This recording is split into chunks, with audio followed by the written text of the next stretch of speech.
Good morning class. Welcome to the commerce house once again. मैं CA Rakesh Roshan आपका फिर से स्वागत करता हूं। देखिए अपने सामने जो टॉपिक चल रहा था डिस्काउंट्स का, जो कि जर्नल एंट्री 11th क्लास का था, उसमें हम लोगों ने पिछले लेक्चर में इलिस्ट्रेशन नंबर 8 तक कंप्लीट किया था। आज मेरा टारगेट है इलिस्ट्रेशन नंबर 9, 10, 11 एंड 12, जो कि बेस है आपका कैश डिस्काउंट और ट्रेड डिस्काउंट के ऊपर। इसको हम करने का कोशिश करेंगे। उससे पहले आपसे फिर से एक रिक्वेस्ट है कि अगर अभी तक आपने इस चैनल को लाइक, शेयर और सब्सक्राइब नहीं किया है तो प्लीज कर लीजिए और बेल आइकन को भी प्रेस कर लीजिए ताकि नोटिफिकेशन आपको पहले मिल जाए। आपका जो कंटिन्यूअस सीरीज चल रहा है, हम कोशिश कर रहे हैं आपका 11th कॉमर्स में ये पहला चैप्टर है तो हर एक एग्जाम्पल को कवर किया जाए ताकि आपका बेस मजबूत हो। नो डाउट इसमें थोड़ी सी परेशानी आपको हो रही होगी क्योंकि कॉन्सेप्ट नया है। अभी तक 10th तक का जो आपने काम किया था, पहली बार अकाउंटेंसी से आपका पाला पड़ा हुआ है। डेबिट क्रेडिट करने में थोड़ी सी दिक्कत हो रही होगी, लेकिन आप पेशेंस बना के बैठे रहिए और इस लेक्चर को पूरा कंटिन्यू देखिए विदाउट एस्केप किए हुए, और लेक्चर 1 से स्टार्ट करिए। आशा है आपको बिल्कुल समझ में आएगा। चलिए, तो इन सब बातों के साथ आज के टॉपिक को बढ़ाते हुए सबसे पहले हम इलिस्ट्रेशन नंबर 9 करेंगे, फिर उसके उपरांत 10, 11 और 12 कोशिश करेंगे। देखते हैं कितना समय अपने पास आता है। चलिए, इलिस्ट्रेशन नंबर 9 जो है काफ़ी लंबा क्वेश्चन है और ये आपका डीके गोयल का बुक्स का प्रिंट पेज नंबर 9.20 पे प्रिंट है।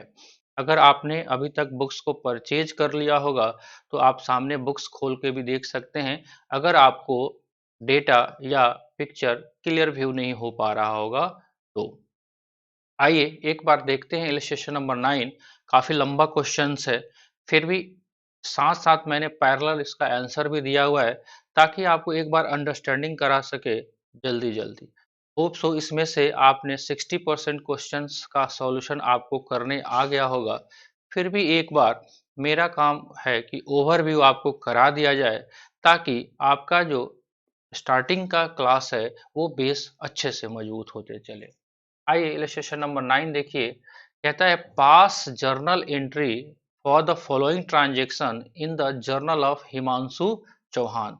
सबसे पहले अपने पास निकल के आ रहा है कि हमको किसके बुक्स में एंट्री करना है, हिमांशु के। तो ये बहुत इंपॉर्टेंट है आपके पास कि किसके बुक्स में हमको एंट्री करना होता है। तो हम अभी अकाउंटेंट बन गए किसके, हिमांशु जी के। चलिए, तो इनके पॉइंट ऑफ व्यू से हम बात करेंगे।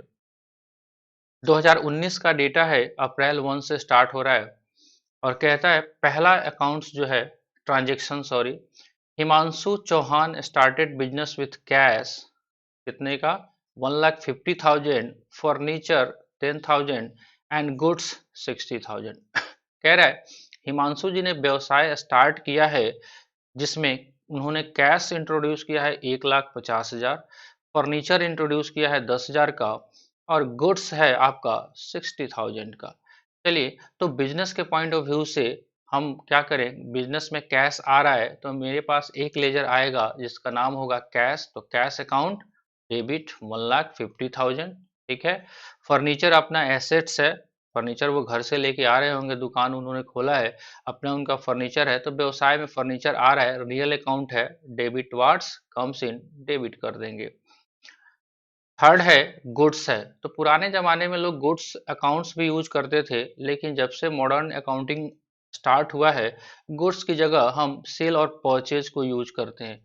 तो देखिए परचेज आपका नॉमिनल अकाउंट है, परचेज अकाउंट डेबिट, देखिए यहाँ पे ब्रैकेट में स्टॉक भी लिखा हुआ है, आपकी मर्जी आप लिख सकते हो, बट नया ट्रेडिशन है, आप चलिए परचेज ही लिख लेते हैं 60,000।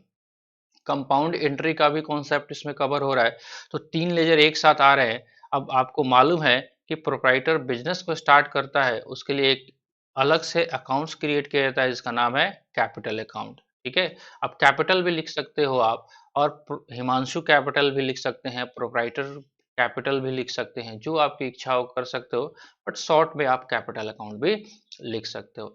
नरेशन देना बहुत जरूरी है। आप देखिए, business started with cash, furniture and goods. ठीक है, तो आशा है आपको ट्रांजेक्शन नंबर 1 समझ में आया। चलिए, 4 अप्रैल को जो ट्रांजेक्शन है वो है sold goods to Pratap of list price 20,000 at trade discount of 10%। चलिए जी, आ गया डिस्काउंट। इसमें प्रताप जी को हमने 20,000 का सामान 10% डिस्काउंट के साथ दिया हुआ है। इतना तो आसान है आपके पास। चलिए, एक अकाउंट आएगा आपके पास Pratap, Pratap account debit to sales account. बस अमाउंट अपने पास कितना आएगा, 18,000। क्यों आएगा, बिकॉज ट्रेड डिस्काउंट का हम एंट्री करते ही नहीं है। आगे आपने सामने, तो 20,000 का 10% आपने लेस कर दिया, 18,000 का एंट्री आपने पोस्ट कर दिया। अगला एग्जांपल है transaction, Pratap return goods of list price of ₹2000। अब प्रताप जी ने आपको गुड्स को रिटर्न कर दिया है जिसका लिस्ट प्राइस 2000 है। चलिए, तो लिस्ट प्राइस 2000 है तो उस पर 10% डिस्काउंट भी काटना पड़ेगा। जब हमने सामान बेचा था तो 10% काट के दिया था, तो वापस भी लेंगे तो भी 10% काटेंगे। ठीक है, चलिए, अपने पास लेजर आएगा सेल्स रिटर्न, डेबिट होगा। क्यों डेबिट होगा, नॉमिनल अकाउंट है। अब प्रताप पर्सनल अकाउंट है तो वो क्रेडिट होगा, क्यों, गिवर है। चलिए, कितने का, मेन अमाउंट पे फोकस करिए आप, 1800 का। कैसे आया ये, 2000 माइनस 10%। नेक्स्ट है receive from Pratap 16,000 in full settlement of his account. अब यहाँ पे एक वर्किंग करना पड़ेगा आपको। देखिए, अगर ध्यान से देखा जाए, 18,000 का सामान आपने बेचा है, 1800 का वापस आ गया है ना, तो उनके यहाँ बकाया कितना है वो एक बार देख लीजिए। वर्किंग नोट आपके बुक्स में भी दिया हुआ है, आप यहाँ से भी देख सकते हैं। आइए, यहाँ पे दिया भी हुआ है आपके पास, एक बार हम जूम करके दिखा देते हैं आपको। ये देखिए, आप आपके पास ये सॉल्यूशन में आपके पास रहेगा कितने का उसको हमने बेचा है, सामान हमने बेचा है प्रताप को 18,000 का, उसमें से 1800 का उसने वापस कर दिया, तो बैलेंस उसके यहाँ बाकी है 16,200। क्वेश्चन बोल रहा है amount receive from him in full settlement, 16,000 का वो पैसा दिया और हमने बोला कि जाओ तुम्हारा सारा खत्म हिसाब। तो 200 रुपया क्या हो गया, ये 200 रुपया कुछ और नहीं, ये कैश डिस्काउंट है ना। ये कैश डिस्काउंट नहीं तो और क्या है ना। तो ये कैश डिस्काउंट है। तो आइए अब एंट्री पोस्ट कर लेते हैं, ये भी सारा की चीज आपको आता है।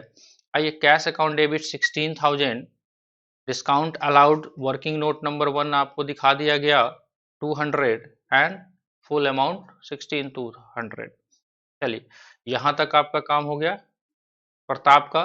चलिए, परचेज फर्नीचर फॉर ₹12,000। देखिए, अब बहुत सारे लोग कंफ्यूज रहते हैं इसमें, अभी आप नए स्टार्ट कर रहे हो, परचेज वर्ड यूज हुआ तो परचेज फर्नीचर हुआ है। देखिए, एक कॉन्सेप्ट आप ध्यान में रखिएगा, परचेज और सेल वर्ड जो है वो गुड्स के रिलेशन में होता है। गुड्स क्या होता है वो भी एक बार हम आपको डिस्कस कर देते हैं कि परचेज कब करना है आपको और उस आइटम को कब लिखना है। देखिए, अगर आप मान लेते हैं एग्जाम्पल के तौर पे, आप का काम है इन्वर्टर एसी बेचना, इन्वर्टर बेचते हो या एसी बेचते हो, है ना। अगर आपका दुकान इन्वर्टर एसी का है और इन्वर्टर एसी आपने खरीदा है ना, तब तो ये गुड्स है आपके लिए, है ना, परचेज होगा। फिर क्योंकि आपने खरीदा ही है इसको फर्दर सेल करने के लिए, तो सेल परचेज जो वर्ड यूज होगा वो only in the relation of goods होगा। ठीक है, अब गुड्स का मतलब ये होता है जिसका इंटेंशन आपका रीसेल का है ना। ऐसा सामान जो कि आपने खरीदा हुआ है उसको फर्दर बेचने के लिए, वो होता है आपके पास गुड्स। दूसरा एक होता है एसेट्स, है ना। अब मान लेते हैं आप ही का इन्वर्टर एसी का दुकान है, आपने इसमें रैक काउंटर बनाया, टेबल कुर्सी लेके आए आप, तो वो आपके लिए परचेज नहीं होगा, वो आपके लिए फर्नीचर होगा। ऐसा क्यों, क्योंकि उस फर्नीचर को आपने खरीदा नहीं है दोबारा बेचने के लिए। लेकिन हाँ, अगर आपका फर्नीचर का ही शॉप है तो फर्नीचर आपके लिए फिर गुड्स हो जाएगा। तो एक चीज हमको ध्यान में रखने का जरूरत है कि सेल परचेज वर्ड जो है वो यूज तभी होगा जब आपका गुड्स होगा। है ना। गुड्स कौन सा होता है, जिसका इंटेंशन ही होता है बायर का रीसेल के लिए, मतलब आप उस गुड्स में आप ट्रेडिंग करते हो, उसको खरीदते हो और बेचते हो। लेकिन एसेट्स किसको बोलते हैं, जिसका इंटेंशन आपको बेचने का नहीं है, वो आप इसलिए खरीदे हो ताकि उसको फर्दर आप दुकान में लगा के अपनी सेवा को जारी रख सको। आया क्लियर बात। तो ये ध्यान में रखना एक जरूरी है। एक नया टॉपिक भी साथ साथ यहाँ पे कवर हो गया। यहाँ पे वर्ड लिखा हुआ है आपका परचेज फर्नीचर फॉर ₹12,000। तो आप यहाँ पे परचेज अकाउंट्स को नहीं आइडेंटिफाई करोगे। ऐसा क्यों, बिकॉज आपने फर्नीचर खरीदा है, तो एक तो फर्नीचर होगा और दूसरा कैश होगा, यहाँ पे परचेज नहीं होगा। आप ध्यान से देखिएगा, यहाँ पे परचेज वर्ड यूज नहीं किया गया, यहाँ पे क्या ये वर्ड यूज किया गया है, फर्नीचर। ये क्या है, एसेट्स है। और एसेट्स कौन सा अकाउंट होता है, रियल अकाउंट होता है। तो रियल अकाउंट को क्या करते हैं, डेबिट करते हैं। तो furniture account debit to cash. तो ये इंपॉर्टेंट था आपके लिए, आशा है आपको ये समझ में आ गया होगा। चलिए, तो अगला है 15 तारीख को फिर से purchase goods from Sahdev. Sahdev से सामान खरीदा गया है, list price 50,000 at 12% trade discount. कोई दिक्कत नहीं है। तो सहदेव से 50,000 का सामान खरीदा है आपने 12% ट्रेड डिस्काउंट पे, तो 50,000 का 12% निकाल लीजिए, 6,000 हो गया। तो परचेज अकाउंट में कितना डेबिट कर दें, परचेज अकाउंट डेबिट 44,000। कैसे आया ये, 50,000 में से आपने ट्रेड डिस्काउंट को लेस कर दिया। टू सुखदेव सहदेव 44,000। चलिए, return goods to Sahdev of list price of 4,000। ठीक है, तो 4,000 का लिस्ट प्राइस का सामान आपने वापस कर दिया, तो वो जब वापस भी लेगा तो 12% काट के लेगा। तो 4,000 का 12% 480 रुपया वो काट के लेगा, तो कितना बचेगा, 3520 रुपया। तो Sahdev account debit to purchase return account कितना, 3520 रुपया। ठीक है। चलिए, फिर से कह रहा है clear the account of Sahdev by paying cash at 5% discount. अब देखिए, इसका हिसाब करना पड़ेगा। फिर से वर्किंग नोट में आएंगे हम लोग। देखिए आप वर्किंग नोट में क्या कहेगा सहदेव का, कैसे कैलकुलेट करोगे। देखिए जी, आपने 44,000 का सामान खरीदा था, उसमें से 3520 रुपया का सामान आपने वापस कर दिया, तो बचा कितना, 40,480 रुपया आपके पास बैलेंस उनको देना है। अब क्वेश्चन इसमें बोल रहा है कि इसका आप डिस्काउंट 5% कैश आपको मिलेगा। तो 40,480 गुने 5/100 कितना हो जाएगा, 2,024 रुपया। तो बैलेंस कितना बचेगा, 38,456 रुपया। अब एंट्री इसका देख लेते हैं। आइए देखिए, यहाँ पे Sahdev account 40,480, cash account 38,456 and discount receive, क्योंकि इनकम है आपने गेट किया है, तो 2,024 रुपया। क्लियर। चलिए, यहां तक भी काम हो गया आपका। अगला है सोल्ड गुड्स टू आकृति ₹20,000 एंड शिखा ₹32,000। आप अलग अलग भी एंट्री कर सकते हैं या एक साथ भी कर सकते हैं। चलिए, कंबाइंड एंट्री कर लेते हैं। आकृति को आपने 20,000 का सामान बेचा और शिखा को आपने 32,000 का सामान बेचा, और सेल्स को दोनों को सम करके यहाँ पे लिख देंगे। चलिए, रिसीव्ड कैश फ्रॉम आकृति 19,600 in full settlement of her account and paid insurance premium 1,500। देखिए, दोनों अलग अलग काम है।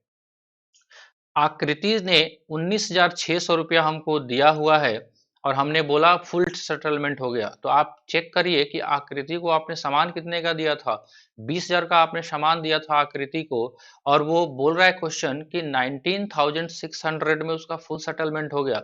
मतलब आपने आकृति को 400 का डिस्काउंट दे दिया। तो क्या एंट्री करोगे, cash account debit 19,600, discount allowed 400 and आकृति 20,000। ठीक है, यहां तक बात हो गया। अब एक इसमें एक्स्ट्रा भी एंट्री दिया हुआ है, पेड इंश्योरेंस प्रीमियम 1,500। आइए नेक्स्ट पेज पे चलते हैं, इसको करते हैं। यही एग्जांपल आपके नेक्स्ट पेज पे भी मैंने डाला हुआ है, दोबारा से एक बार आप देखेंगे हम लोग यहाँ पे। चलिए, इसको हम अपने साइज के हिसाब से पहले एडजस्ट कर लें। आइए सर,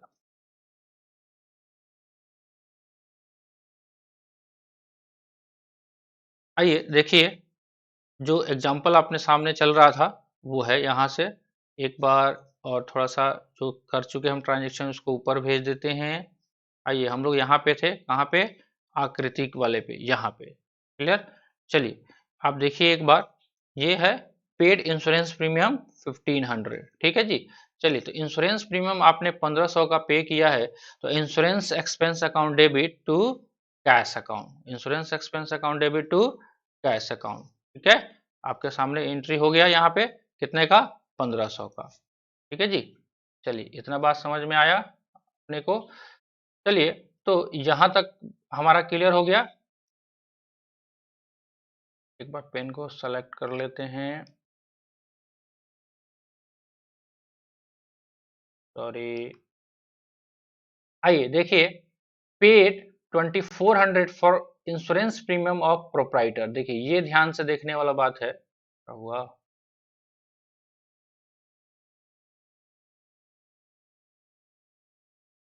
ये जो इंश्योरेंस प्रीमियम था, ये था आपका व्यवसाय का इंश्योरेंस प्रीमियम था। कौन सा? ये था आपका व्यवसाय का इंश्योरेंस प्रीमियम था 1500। आपने, ये था आपका व्यवसाय का इंश्योरेंस प्रीमियम था कितने का, 1500 का। तो ये बिजनेस का एक्सपेंस था। नेक्स्ट ट्रांजेक्शन्स में आपको बोल रहा है पे 2400 for insurance premium of proprietor. मतलब प्रोप्राइटर का इंश्योरेंस प्रीमियम किया गया है, तो ये प्रोप्राइटर का पर्सनल एक्सपेंस है। तो पर्सनल एक्सपेंस के लिए अगर पैसा विड्रॉ करोगे बिजनेस से, तो उसको हम क्या बोलते हैं, ड्रॉइंग। तो हम यहाँ पे लिखेंगे drawing account debit, insurance premium नहीं लिखेंगे, टू कैश अकाउंट। और नरेशन में आप लिख दोगे paid for insurance premium for proprietor, कितना का, 2400 का। आइए यहां तक काम हो गया हमारा।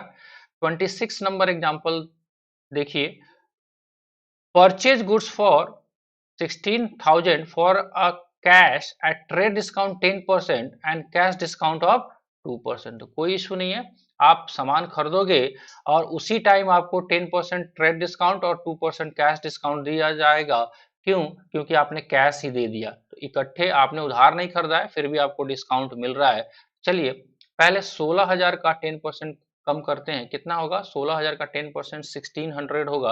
आप निकाल सकते हैं 16,000 इंटू 10%, हाउ मच, 1600। तो 16,000 में से 1600 घटेगा तो 14,400 परचेज अकाउंट में जाएगा। अब बोल रहा है 14,400 का आपको 2% भी डिस्काउंट मिलेगा। आप 16,000 का नहीं निकालेंगे, 14,400 का 2% निकालोगे, कितना आएगा, 288 आएगा। तो कैश बैलेंस पे कर दीजिए 14,112 और डिस्काउंट आप रिसीव कर लीजिए 288 रुपया। Received full payment from Shikha at 5% discount in full settlement of account. अब आपको चेक करना पड़ेगा शिखा को आपने बेचा कितने का सामान था। तो देखिए शिखा को आपने 32,000 का सामान बेचा था और बोल रहा है क्वेश्चन कि 5% उसको डिस्काउंट दे दीजिए। तो कोई दिक्कत नहीं है, तो 32,000 का 5% आप निकाल लीजिए। तो 32,000 इंटू 5/100, हाउ मच, 1600। ये सामान का आपने डिस्काउंट दे दिया, तो कैश अकाउंट डेबिट बैलेंस कितना हो जाएगा, 3400, डिस्काउंट 1600 एंड शिखा 32,000। क्लियर है? ये भी क्वेश्चन सॉल्व हो गया। Paid for advertisement 2000, salary 8000 and rent 1600। चलिए हमारे पास जो भी है ये कंबाइंड एंट्री है, बहुत सारे एक्सपेंसेस हो गए। तो एडवर्टीजमेंट आपने पे कर दिया 2000 का, सैलरी पे कर दिया 8000 का, और रेंट आपने पे कर दिया 1600 का। टोटल आपके पास 11,600 का आ गया। पेमेंट कर दीजिए, कोई दिक्कत नहीं है। रिसीव्ड कमीशन, कमीशन आपने रिसीव किया है कितने का, हाउ मच, कमीशन आपने रिसीव किया है 1000 का। तो cash account debit to commission received account. आशा है इलिस्ट्रेशन नंबर 9 आपको समझ में आ गया होगा। एक बार आप खुद से प्रैक्टिस करोगे तो ये क्लियर हो जाएगा। चलिए अगला एग्जाम्पल की तरफ हम बढ़ते हैं। अगला एग्जाम्पल अपने सामने है, वो है एग्जाम्पल नंबर 10। आइए फटाफट, छोटा छोटा, ये लंबा एग्जाम्पल था, काफी टाइम लगा, थोड़ा सा अब छोटा छोटा एग्जाम्पल है। 10 नंबर एग्जाम्पल एक दो लाइन का है। देखिए अपने पास, अगर आपके पास बुक्स अवेलेबल है तो आप वीडियो को पॉज करिए, एक बार बुक से भी रीड कर सकते हैं, साथ साथ चलते रहिए। मैंने यहाँ पे स्क्रीनशॉट इसलिए डाला है कि जिन लोगों के पास अभी तक बुक्स अवेलेबल नहीं हुआ होगा, तब तक वो यहाँ से भी काम कर सकते हैं स्क्रीनशॉट को लेकर। आइए इलिस्ट्रेशन नंबर 10 कहता है जर्नलाइज द फॉलोइंग ट्रांजेक्शन। आपको जर्नल एंट्री करना है फॉलोइंग ट्रांजेक्शन का। अगर व्यू नहीं हो रहा होगा तो हम रीड कर दे रहे हैं। Sold goods to Harsh for 50,000 at 20% trade discount and 5% cash discount. Harsh paid 40% immediately through bankers cheque. अब देखिए, आपको मालूम है कि कैश डिस्काउंट कब देते हैं, जब कैश आता है ना। अब यहाँ पे कह रहा है क्वेश्चन कि 50,000 का हमने सामान बेचा 20% ट्रेड डिस्काउंट पे, तो ट्रेड डिस्काउंट तो हर हाल में मिलेगा। आप वर्किंग भी साथ साथ देखिए। इनवॉइस का गुड्स का है कितने का, 50,000 का। 20% उसका ट्रेड डिस्काउंट आपको देना है, तो 50,000 का 20% आप सिंपली निकाल लेंगे। 50,000 इंटू 20% हाउ मच, 10,000। ये आपके पास निकल के आ गया। अब कह रहा है कि 5% कैश डिस्काउंट देना है, और हर्ष जो है 40% इमीडिएटली पे कर दे रहा है चेक से। तो जितना वो पे करेगा उसी का ना डिस्काउंट देंगे हम। बाकी जो पे ही नहीं करेगा, क्या उसका आप डिस्काउंट दोगे, नहीं देंगे। चलिए, तो आपका 40,000 का 40%, यहाँ पे दिया भी हुआ है इलस्ट्रेशन में, 40,000 का 40% वो पे करने का कोशिश कर रहा है। तो 40,000 का 40% कितना होगा, 16,000। अब इस 16,000 में से हम 5% डिस्काउंट काटेंगे, तो डिस्काउंट उसको जो मिलेगा 40,000 पे ना मिलके 16,000 पे मिलेगा। क्यों ऐसा है, क्योंकि जो कैश देगा उसी पे कैश डिस्काउंट होगा। तो 16,000 का 5% कितना होगा, 800। तो वो चेक कितने का देगा, वो 15,200 का चेक देगा। बाकी जो 60% है उसके नाम पे लिख दिया जाएगा। तो आइए एंट्री देखते हैं। आपके पास चेक से पेमेंट कर रहा है तो बैंक अकाउंट लिखोगे, क्योंकि कैश तो आ नहीं रहा है। तो चेक से आ रहा है तो बैंक अकाउंट 15,200, डिस्काउंट अलाउड 800 आपने निकाला यहाँ पे, और हर्ष का अकाउंट 24,000, क्योंकि इतना का सामान का दाम उसके पास बाकी रह गया तो उसको हम डेबिट कर देंगे। बाकी सेल्स अकाउंट 40,000। क्लियर है। तो बहुत अच्छा एग्जाम्पल था, ये इंपॉर्टेंट भी था। आपको इससे ये ज्ञान मिला कि आपका डिस्काउंट जो है कैश वाला जो है वो कैश पेमेंट पे ही मिलेगा। अगर ये पूरा का पूरा कैश पेमेंट अभी करता तो हम 40,000 पे निकालते, बट ये क्वेश्चन बोला है कि 40% वो पे कर रहा है, तो 40% 16,000 होता है, तो उसी का हम कैश डिस्काउंट देंगे। उसके बाद सेकेंड एग्जाम्पल है, cash receive from Ram on behalf of Shyam. हमको कैश मिला है, किससे, राम से मिला है, लेकिन उस श्याम के बदले में मिला है। ये देखिए दिल्ली 2016 का भी क्वेश्चन है, तो इसलिए इंपॉर्टेंट है। दिल्ली 2016 सीबीएसई का भी क्वेश्चन है, डीके गोयल साहब ने यहाँ पे डाला हुआ है, तो हम उसके हिसाब से चल रहे हैं। तो राम से कैश रिसीव्ड हुआ, लेकिन किसके बदले में हुआ, हुआ जी आपके श्याम के बदले में। तो हमको श्याम से मतलब है, तो हम क्या करेंगे, cash account debit 5,000 to Shyam, और लिख देंगे नरेशन में, ताकि याद रहे कि ये पैसा दिया था राम ने, लेकिन हमारा बकाया था किसके ऊपर, श्याम के ऊपर। एक छोटा सा एग्जाम्पल था लेकिन अच्छा था। इलस्ट्रेशन नंबर 10 भी हमने कंप्लीट कर लिया। चलिए, अब इलस्ट्रेशन नंबर 11 को भी फटाफट कर लेते हैं। अगर आपको ब्रेक लेना है तो वीडियो को पॉज करके आप ब्रेक ले सकते हैं, या आप कंटिन्यू करना चाहते हैं तो कंटिन्यू भी कर सकते हैं। आइए इलस्ट्रेशन नंबर 11 रीड करते हैं। bought goods from Bishwas worth 1 lakhs at 20% trade discount and 5% cash discount, paid full amount and time of purchase itself। अब देखिए यहाँ पे अभी जो इलस्ट्रेशन नंबर 10 में हम बात कर रहे थे, यहाँ पे क्या कर रहा है कि सारा का सारा पैसा उसी टाइम दे दिया, तो डिस्काउंट भी सारा का सारा उसी टाइम उसको मिल जाएगा।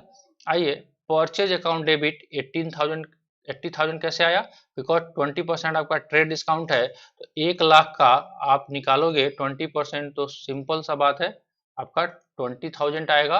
तो 20,000 आपको लेस करके बैलेंस आप परचेज में लिख देंगे। उसके बाद कह रहे हैं 5% ट्रेड कैश डिस्काउंट भी देना है, तो 80,000 का 5%, 4,000 आपको कैश डिस्काउंट मिल जाएगा। तो डिस्काउंट, कैश डिस्काउंट का एंट्री तो हमको करना पड़ेगा, और बाकी जो बैलेंस बच गया 76,000 वो हमने पे कर दिया। ठीक है। चलिए, मार्च 3 को आ रहा है, bought goods from Trisha for 2 lakhs at 5% cash discount and 10% trade discount. ये देखिए यहाँ पे जानबूझ के क्वेश्चन कंफ्यूज किया गया है। पहले वर्ड यूज किया गया कैश डिस्काउंट का, बाद में वर्ड यूज किया गया है आपका ट्रेड डिस्काउंट का। बट आप कंफ्यूज मत होइएगा, जो कैलकुलेशन होगा स्टेप 1 अगर हम बात करेंगे, तो कैलकुलेशन में पहले आप ट्रेड डिस्काउंट ही लेस करोगे, फिर स्टेप 2 आप लगाओगे कैश डिस्काउंट का। तो ये ऐसा नहीं कि क्वेश्चन में सर 5% पहले कैश डिस्काउंट दिया हुआ है तो पहले हम उसको निकाल लेते हैं, ट्रेड डिस्काउंट तो बाद में दिया हुआ है। ये सफल किया गया है और आपके कंसेप्ट को चेक करने के लिए दिया गया है, ताकि आप कितना अंडरस्टैंडिंग रखते हैं डिस्काउंट्स के बारे में। देखिए काफ़ी इंपॉर्टेंट ये टॉपिक है, इस पे ऑलमोस्ट मेरा ये तीसरा लेक्चर है डिस्काउंट पे, और कुछ ना कुछ सोच के मैं बना रहा हूँ कि ताकि आपका ये पूरा का पूरा कॉन्सेप्ट बहुत अच्छे से पकड़ में आ जाए। अगला इसका पढ़ते हैं, half of the amount paid by cheque at the time of purchase. देखिए 2 लाख का गुड्स हमने खरीदा है और ट्रेड डिस्काउंट कितना है 10%, तो 10% काटिए आप, तो 2 लाख का 10% 20,000 घटने के बाद बैलेंस कितना हो जाएगा 180। देख रहे हैं आप कैश डिस्काउंट को पहले नहीं काटेंगे। फिर बोल रहा है half of the amount paid by cheque, अब आधा उसका पैसा वो चेक से उनको पे करने का बोल रहा है, तो आधा पैसा कितना होगा आधा पैसा अगर हम बात करें तो 19,000 हो जाएगा। तो 90,000 का जो होगा आधा पैसा, 90,000 का ही 5% मिलेगा, कितना हो जाएगा ये 4,500। ठीक है, तो 4,500 काट के बाकी आप पेमेंट कर दीजिए। तो 85,500 85,500 आपका डिस्काउंट आ गया 4500। अब बाकी जो है वो 50% वो उधारी में रह गया। क्लियर है? तो यहाँ पे एक इंपॉर्टेंट पॉइंट था, आप कैश डिस्काउंट को पहले दिया हुआ है, फिर भी हम बाद में कैलकुलेट करेंगे। आइए मार्च 4 को कह रहा है sold goods to Nupur 50,000 at terms 4% cash discount and 20% trade discount. यहाँ पे भी जानबूझ के ये दिया गया पहले कैश डिस्काउंट को पहले, लेकिन आप कंफ्यूज नहीं होंगे, पहले हम ट्रेड डिस्काउंट का काम करेंगे। तो 50,000 का 20% आप निकालोगे, कितना होगा 50,000 का 20% 10,000, तो सेल्स में हम कितना भेजें 40,000। कैसे आया 40,000, 50,000 माइनस 10,000। अब बोल रहा है उसका half of the amount received, अब आधा उसका पैसा आ गया, तो आधा पैसा कितना आएगा, आधा पैसा अपने पास कितना आएगा, कहता है half of the amount received by cash and balance half by cheque. तो कोई बात नहीं, तो सारा का सारा ही पैसा आ गया, आधा कैश में आया आधा चेक में आया। तो हमको डिस्काउंट कितने पे मिलेगा, कैश डिस्काउंट कितना पे देना पड़ेगा 40,000 का 4%, 1600 हमने डिस्काउंट दे दिया, और बचा कितना 38,400। उसमें से आधा आपका कैश में आया तो कैश में एंट्री कर लीजिए, और आधा चेक से आया तो आप चेक का एंट्री कर लो। चेक के एंट्री में बैंक को डेबिट करते हैं। इसके ऊपर अगला जो वीडियो बनेगा अपना वो बैंकिंग ट्रांजेक्शन के ऊपर होगा, तो वो और क्लियर हो जाएगा वहां से आपको कि बैंक क्यों हम यहाँ पे लिख रहे हैं। ऐसा इसलिए लिख रहे हैं कि चेक तो आप घर में नहीं रख सकते ना, चेक तो को तो बैंक में जमा करना पड़ेगा। क्लियर? चलिए अब अपने सामने दो और इसमें ट्रांजेक्शन्स हैं, एक बार देखिए आप क्या क्या आ रहा है अपने पास। कह रहा है sold goods to Anuradha, Anuradha को आपने सोल्ड किया है 1 लाख का on terms of 10% trade discount and 5% cash discount if the payment is received within 15 days. ठीक है, ये कैश डिस्काउंट कब दिया जाएगा, जब आपका 15 दिन के अंदर में आप पैसा पेमेंट कर देते हैं या मिल जाता है आपको। तो 80% payment is received on March 18 by cheque. अब आपको चेक करना पड़ेगा डेट से। देखिए आपने 16 मार्च 6 को आपने बेचा है सामान, ठीक है, 6 मार्च को बेचा है, और आपको पैसा जो आ गया सारा का कुछ पैसा 80% कब आया 18 मार्च को। क्या ये देखिए 15 दिन के अंदर है, अगर 6 मार्च में 15 दिन ऐड करते हैं तो 21 मार्च हो गया। 21 मार्च को पेमेंट आ जाता तो 5% डिस्काउंट आपको देना पड़ता, लेकिन पेमेंट आ गया आपके पास 18 मार्च को, तो आपको डिस्काउंट जो है कैश का देना पड़ेगा जितना परसेंटेज पेमेंट या जितना कैश आ रहा है। आइए, तो अनुराधा को पहले सेल सेल कर रहे हैं 6 मार्च को, तो सेल कर देते हैं उनको 6 मार्च को कितने का 1 लाख का सामान है 10% ट्रेड डिस्काउंट, तो ट्रेड डिस्काउंट काट के सेल कर देते हैं। अनुराधा टू सेल्स कितना 90,000। क्लियर? चलिए अब 18 मार्च को चलते हैं और कहता है 80% पेमेंट रिसीव्ड हो गया, तो 90,000 का 80% कितना हो गया 72। कैसे 90,000 इंटू 80 डिवाइडेड बाई 100 72,000। ठीक है। और क्या वो कंडीशंस के बीच में आ गया? ऑफ कोर्स आ गया, क्योंकि आपने 15 दिन का टाइम दिया हुआ है और वो 15 दिन के अंदर में ही पेमेंट कर देते हैं, तो आपको उतने का आपको 5% डिस्काउंट देना पड़ेगा। तो 72,000 का 5% आप निकाल के उसको डिस्काउंट आप दे दोगे। कितना आएगा? 3600। बाकी बैलेंस आपको चेक से आएगा, और लिखा भी हुआ है बाई चेक, तो चेक जैसे ही वर्ड यूज आए आपको बैंक को पोस्ट कर लेना है कैश की जगह। क्लियर है? चलिए, मार्च 20 को sold goes to Sudha for 1 lakhs at 20% trade discount and 10% cash discount if the payment is received within 10 days। यहाँ पे अब 10 days का कंडीशन लगा दिया। She paid half of the amount of March 26। ठीक है। चलिए, तो हमने सेल किया है 20 मार्च को और कंडीशन है 10 डेज का, तो 30 मार्च तक आपको पेमेंट हो जाना चाहिए था। कहता है सी पेड हाफ ऑफ द मार्च 26, है ना। चलिए, तो 26 तारीख को उन्होंने पेमेंट कर दिया है आधा पैसा, तो उस पैसे पे आपको डिस्काउंट क्या करना पड़ेगा? देना पड़ेगा।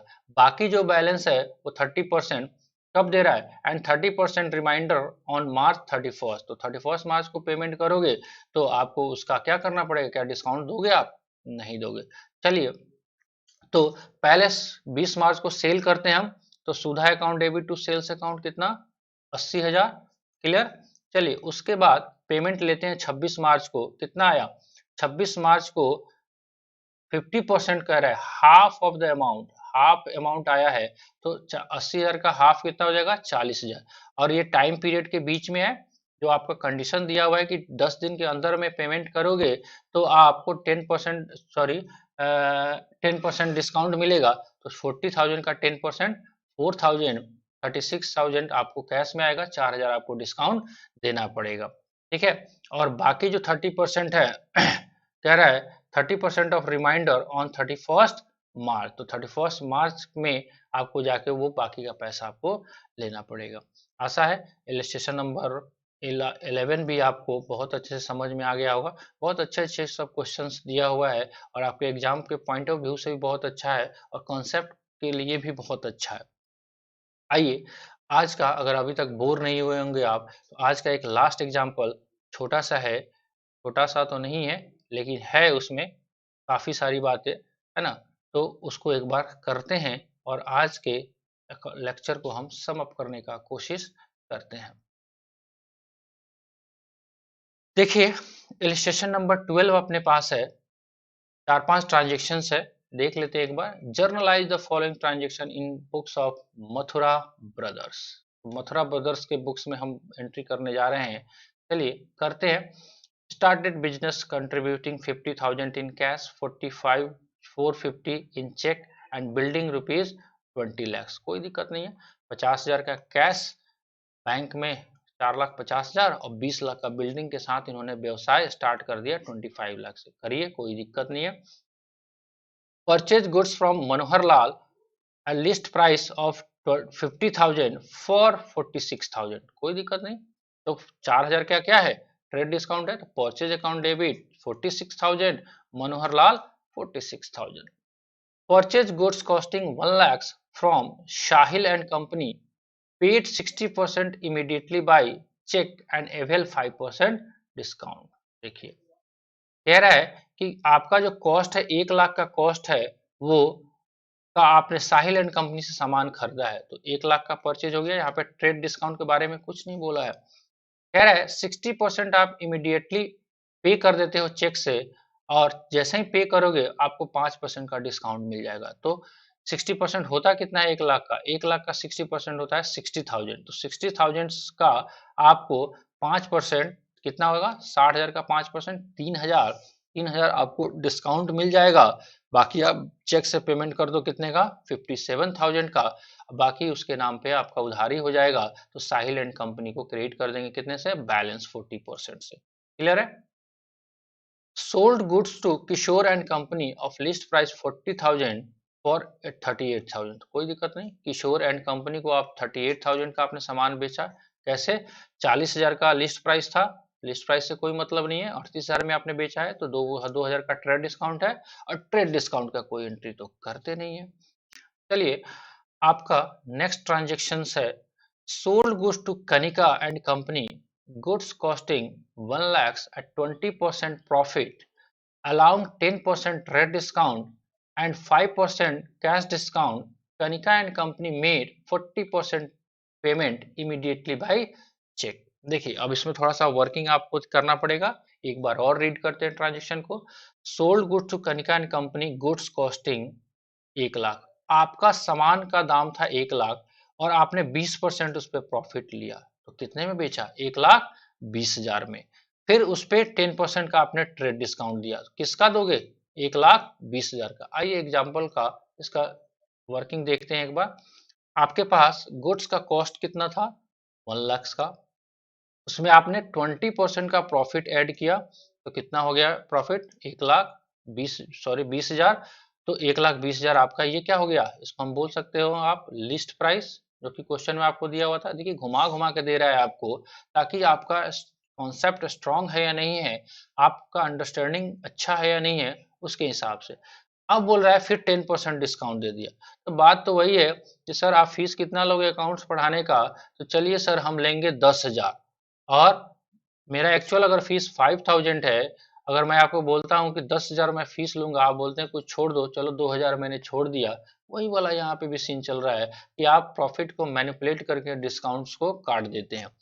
फिर भी हमारे पास जो लिस्ट प्राइस है उसी पे हमारा 10% डिस्काउंट जाएगा। देखिए यहाँ पे 1,20,000 होगा, यहाँ पे आपका 1 लाख वर्ड यूज मत करना, आप मैं लिख के काट दे रहा हूँ, है ना। 1,20,000 का 10% दोगे आप, कितना हो जाएगा? 1 लाख अब 8,000 होगा। उसमें से बोल रहा है कि आपका 40% वो कैश में दे दे रहा है, पैसा दे दे रहा है, तो कैश डिस्काउंट तो उसी पे मिलेगा, है ना। किस किस पे? 40% पे। तो पहले 1,08,000 का 40% कितना होता है? 43,200। और डिस्काउंट कितना मिलेगा? 43,200 का 5%, 2,160 रुपया। तो अमाउंट कितना देगा वो? 41,040। बाकी जो 1,08,000 का 60% है वो क्रेडिट सेल हो जाएगा। तो अपने पास सारा का सारा डेटा अवेलेबल हो गया। चलिए अब एंट्री ही तो पोस्ट करना है। देख लीजिए, बैंक अकाउंट डेबिट 41,040, डिस्काउंट 21,060, और बाकी जो है 64,800। टोटल सामान का दाम हो गया 1,08,000। चलिए, आशा है आपने इलस्ट्रेशन नंबर 9 टू 12, 9, 10, 11 एंड 12 जो डिस्काउंट्स के ऊपर था वो आपने पूरा कर लिया और बहुत अच्छे से समझ लिया। अगर नहीं समझ में आया होगा तो वीडियो को एक बार रिवाइंड करके देख लीजिएगा। फिर भी अगर कोई डाउट बचता है तो आप कमेंट बॉक्स में डालिए, मैं उसका जवाब आपको दूंगा जितना जल्दी हो सके। चलिए, इसी के साथ और एक फिर से रिक्वेस्ट के साथ कि आप चैनल को लाइक, शेयर और सब्सक्राइब कर लीजिए और बेल आइकन को भी प्रेस कर लीजिए, ताकि जैसे ही कोई नोटिफिकेशंस आए आपको सबसे पहले वो मिल जाए।